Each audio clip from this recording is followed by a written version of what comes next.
A few years ago, I was at a TEDx conference in Silicon Valley, and a very smart guy gave me this piece of advice. He said, always be very, very nice to your interns, because one day you might have to work for them. In my case, one day you might have to speak at a TEDx conference that they organize. So I'm very excited and very honored to talk about two things that are very, very dear and near to my heart and that I'm very passionate about, entrepreneurship and happiness. And I know the cool thing about this talk will be that I know for a fact that by the end of the talk, at least 10 people are going to be incredibly happy. See, my team back in Mountain View decided to have an office viewing party of the TEDx conference. And they thought it would be a smart idea to make my talk a drinking game. So I have no idea what's going to trigger the shots, but I hope it's going to be many. I'm originally from Greece.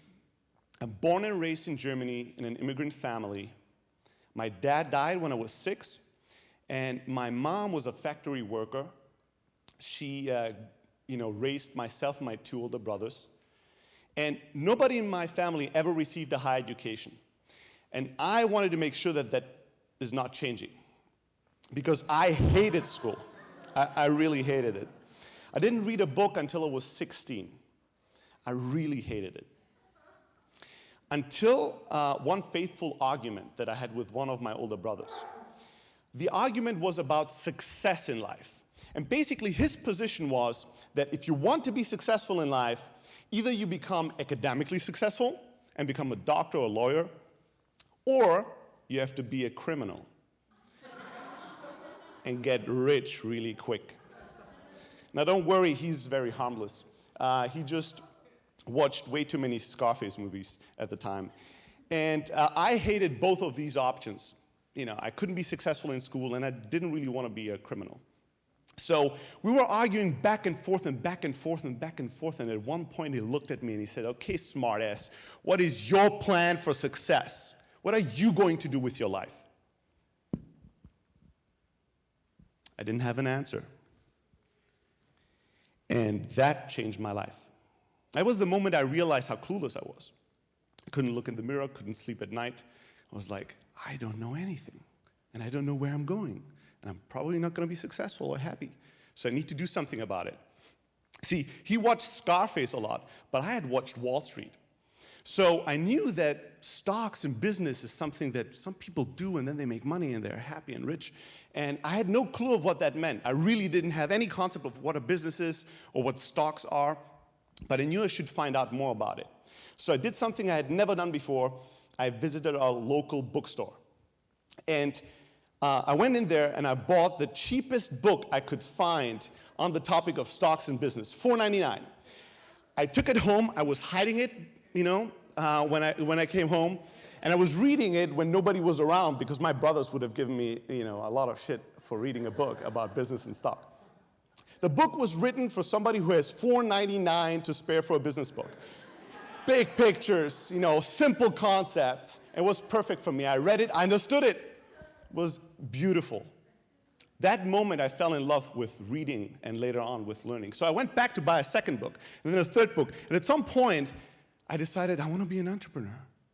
So I dropped out of high school when I was 17 to start my first business. And I had what you call beginner's luck. So I was successful. And at first, my concept of success and happiness and all that was very limited. So I thought about it in terms of money, because we never had any.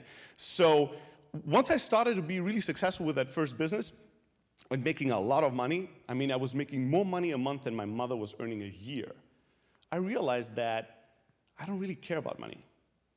And money doesn't make me happy.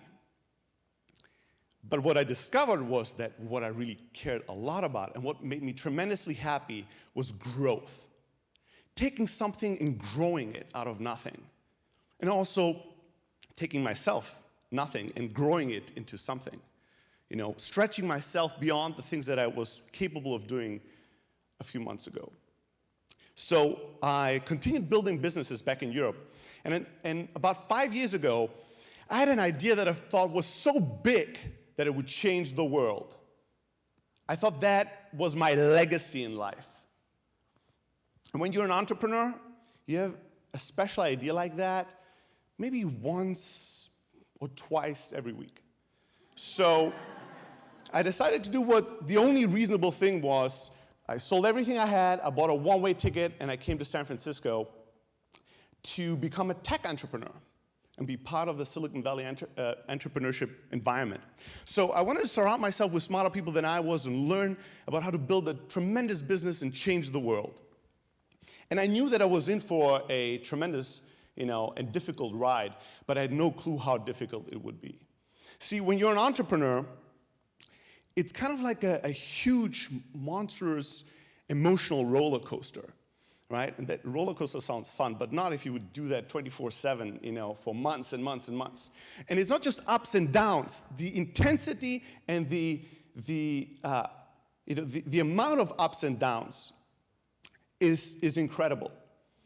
And when you're an entrepreneur, you love what you do. You're in love with your idea, with your work. You have no distance to it. You have no perspective. You're so consumed by it that at some point you forget that it's just a ride. So when it goes up, you think you're going to take off and fly into the sky. When it goes down, you think you're going to crash and die and burn and everything's going to be over. So you do that over and over and over again. If you don't pay attention, it can have serious consequences for your emotional household. There were a lot of bad beliefs and bad entrepreneurial habits that I had, and those basically caused me to be severely depressed. So I will share a couple of them with you. Number one, I thought that an entrepreneurial lifestyle looked like this. No workout, lots of pizza, and about 8 to 12 cans of Red Bull a day. I would fall asleep writing my last email like a hero, and I'd just fall asleep with my laptop on my bed. And then in the morning, I would open one eye, I would look at the emails, and I would start to stress myself to the point where I had to wake up. I had no rhythm. I would just work 24/7. I was proud of it. I thought I'm awesome. I just work 18, 19, 20 hours, 7 days a week, no vacation, no breaks, no naps, no nothing. I just come to work. I just work. When I get tired or unproductive, I just force myself to look at the laptop and pretend that I'm going to be about to really do something great if I just continue sitting here, right? And not only that, but because I was working like that, all my employees and my co-founders, I never told them not to take breaks, but they knew that I resented it. I actually really did. Or when they wanted to take off a weekend to go to a party, I didn't say anything. I said, oh, have fun. But they could see that I disapproved of it. It's like a father, right? Just like, I don't love you anymore. And they stopped having a life. And they became as miserable as I was. So besides that, I had another concept that's really stupid, which is when something doesn't work, try harder. Right? When something you do doesn't work, doing more of it might work. Seems reasonable, right? So it's the concept of with the head through the wall instead of finding the door with the eyes. And that meant that, I was I was persevering and I was all these great things. The problem is that there is a point where you have to realize that something's not working. And working really hard is not helping. So with that startup that was to be my legacy, we struggled a lot. We did some things well, but we struggled a lot. And we were failing.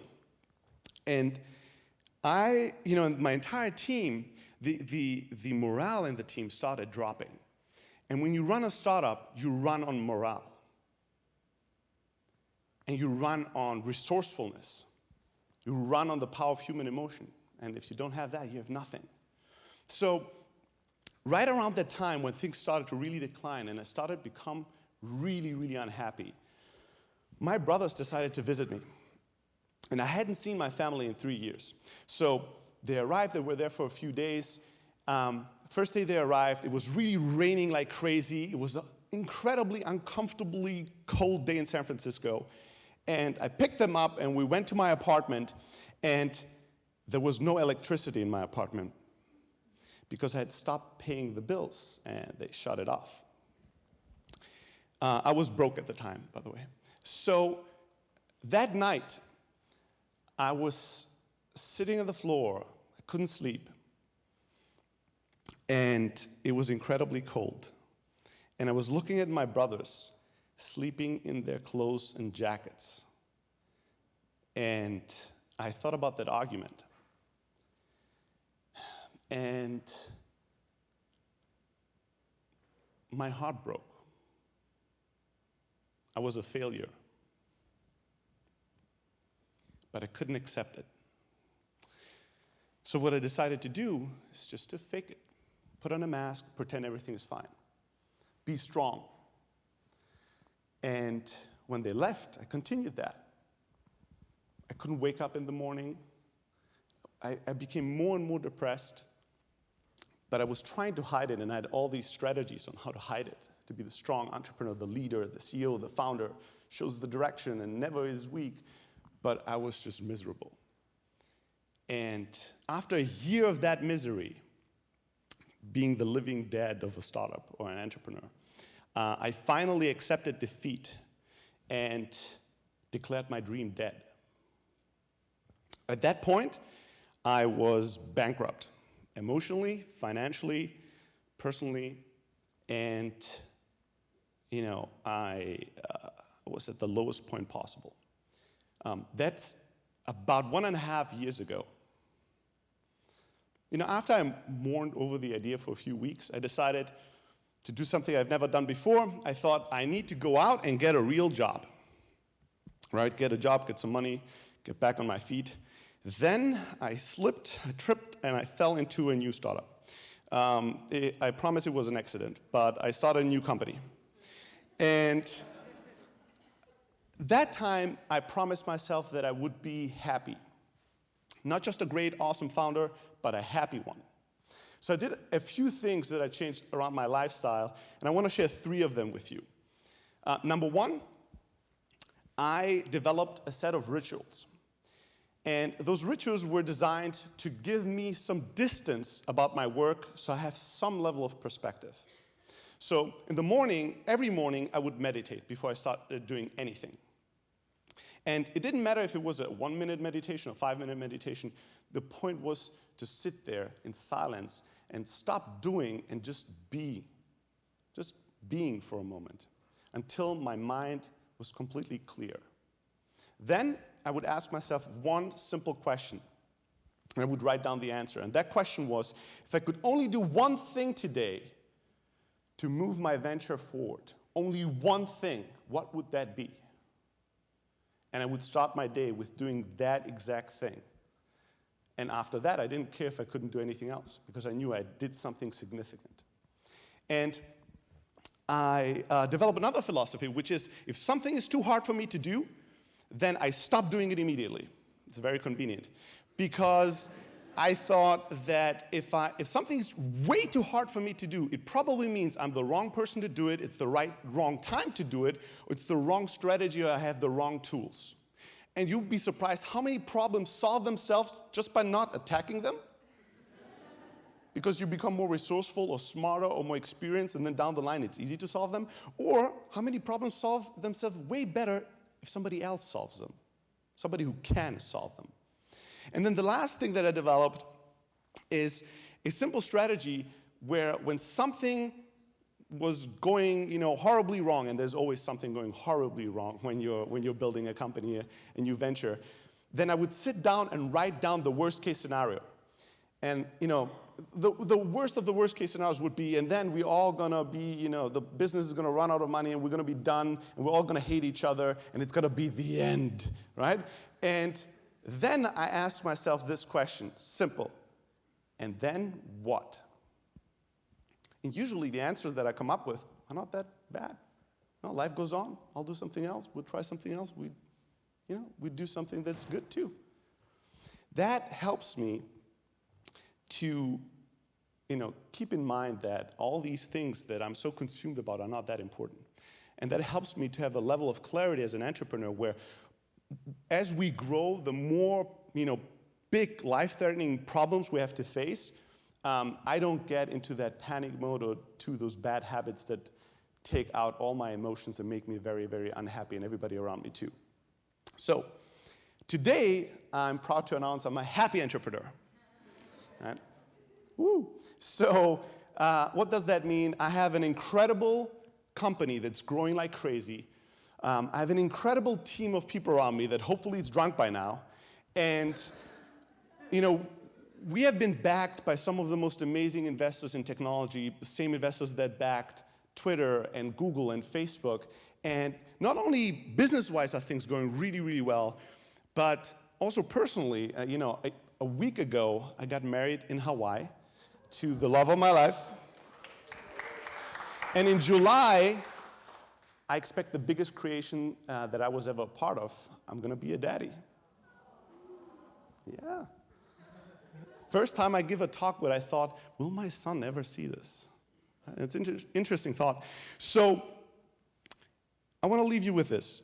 First of all, being an entrepreneur is awesome. It's amazing. It's an incredibly intense journey. It's an adventure.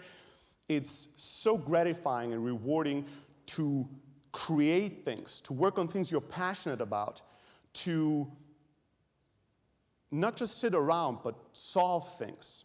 And I want to encourage everyone to consider entrepreneurship as a real path to success and happiness, and a real possibility for all of you, not just the people that sucked at school like me or didn't want to be criminal kingpins. Everybody should consider entrepreneurship as an option.